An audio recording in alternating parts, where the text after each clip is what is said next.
Hello and welcome back to the YouTube channel of Friends Halls. Today we have latest speaking cue card, that is the part 2 of the speaking module of the ALS exam. So the question is, think of a time or talk about a time when you had to be polite.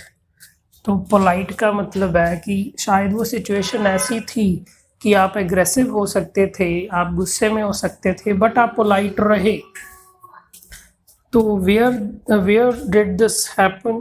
How did you do this? Why did you have to be polite?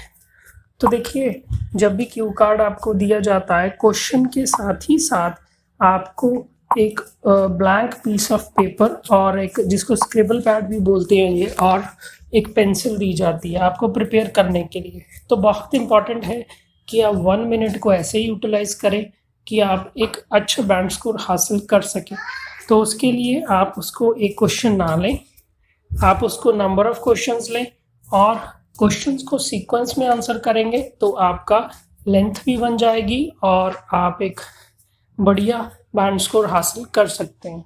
और length बनाने के लिए हमें story डालनी होती है हर एक Q card में. तो देखेंगे इस क्यू कार्ड में हम कैसे स्टोरी डालते हैं.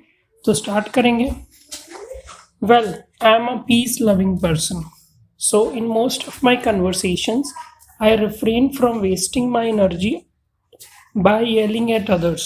तो हमने बोला कि मैं जो हूँ, मैं एक शांतमय इंसान हूँ, मैं शांति पसंद करता हूँ और तकरीबन मैं कोशिश करता हूँ कि मोस्ट ऑफ माई कन्वर्सेशन होती है बातचीत, जो हम बात करते हैं. तो तकरीबन जो बातचीत मैं करता हूँ उसमें मैं कोशिश करता हूँ कि मेरे को ज़रूरत ना पड़े. आई रिफ्रेन फ्रॉम, तो रिफ्रेन फ्रॉम होता है परहेज करना, इस चीज़ से करना कि ये मुझे नहीं करना. तो refrain from yelling at others, wasting my energy. तो देखिए, अगर आप ऊंची आवाज में बोल रहे हैं तो आप अपनी एनर्जी वेस्ट कर रहे हैं. येल करना होता है बहुत ही ऊंची आवाज में बात करना. And if I have to speak about one such occasion when I kept my temper, very important. Keep my temper और कीप द टेम्पर होता है कि आप शांत रहे. तो अगर मेरे को बोलना पड़े एक ऐसे ओकेजन के बारे में जब मेरे को शांत रहना पड़ा, then it would be my conversation with my nephew. तो वो होगी जो बातचीत हुई थी मेरे भतीजे के साथ. तो यहाँ पे नेफ्यू को हम बोलते हैं भतीजा. तो इस लाइन को 1 गो में ले लेंगे.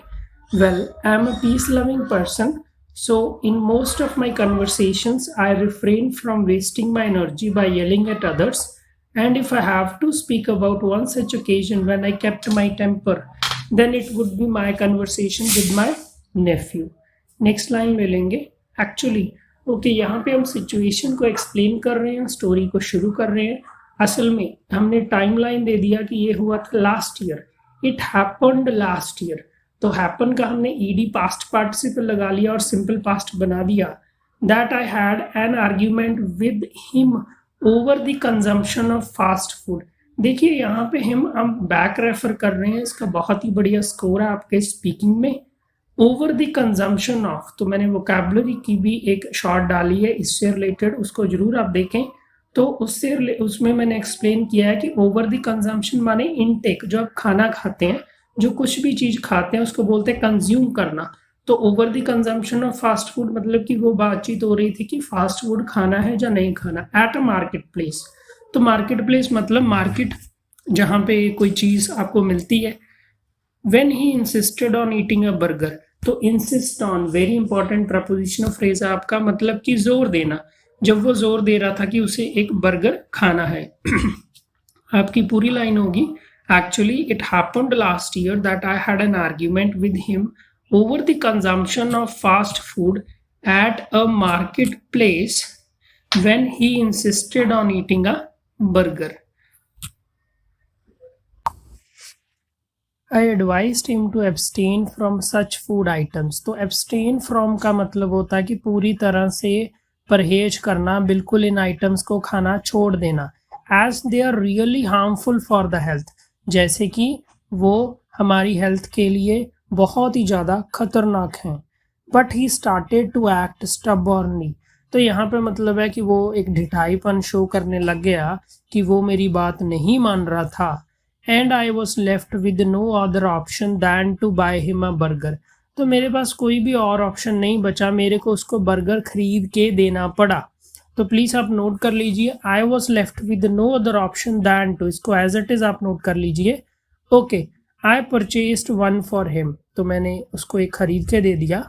And then asked him about what he knows about the fried food, तो फिर मैंने उससे पूछा कि उसको फ्राइड फूड के बारे में क्या पता है। एंड इंस्टेंटेनियसली, इसका मतलब साथ ही साथ, he started drawing the demerits. Very important, देखिए डीमेरिट्स होता है डिसएडवांटेजेस या फिर कॉन्स, ड्रॉ करना मतलब बताना। तो यहाँ पे बहुत ही इंपॉर्टेंट बन गया, draw the demerits.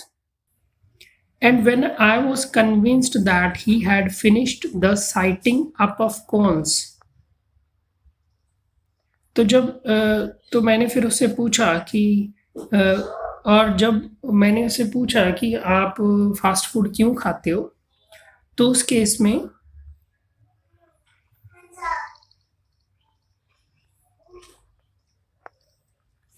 and when I was convinced that he had finished the citing up of cons, देखिए कॉन्स होते हैं डिसएडवांटेजेस, और जब मेरे को लगा कि अभी उसने बहुत सारे डिसएडवांटेज बता दिए हैं फास्ट फूड के, then I pointed on a burger, फिर मैंने बर्गर की तरफ इशारा किया। And inquired about the type of food it was, फिर मैंने उससे ही पूछा कि वो क्या है, वो किस टाइप का फूड है। तो he understood it by relating the knowledge gained from the books, तो वो समझ गया जो उसे जानकारी बुक से मिली थी, with the type of food he was crazy for. तो and to my utter surprise he flung it off in the dustbin, तो फ्लंग इट ऑफ होता है थ्रो करना, तो ऐसे घुमा के मारना उसमें, उसको बोलते हैं फ्लंग, क्योंकि ये फ्लाई से ही बना है। And to my utter surprise, तो अटर सरप्राइज मतलब बहुत ही एक्साइटिंग एक मेरे को मिला कि ये मैं उम्मीद नहीं थी। He flung it off in the waste bin, तो उसने फेंक दिया वेस्ट बिन में। एडमिटेडली, तो यहाँ पे फिर ये लॉजिकल कनेक्टर है। आई वॉज ऑन क्लाउड 9, तो ऑन क्लाउड 9 होता है आपका ईडियम है, मतलब बहुत ही ज़्यादा खुश होना।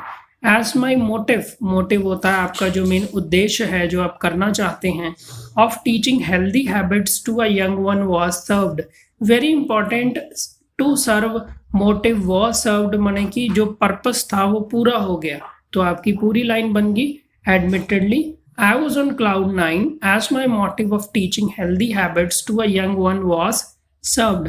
Finally हम क्यू कार्ड को एंड करेंगे। देखिए एंड क्यों करना होता है, क्योंकि आपको पता है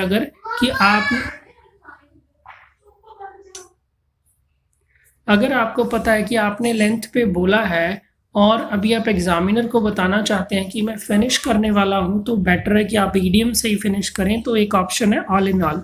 all in all it was the time when I had to be polite, तो ये वो समय था जब मेरे को पोलाइट रहना पड़ा। तो don't forget to like, subscribe and share friends ऑल्स।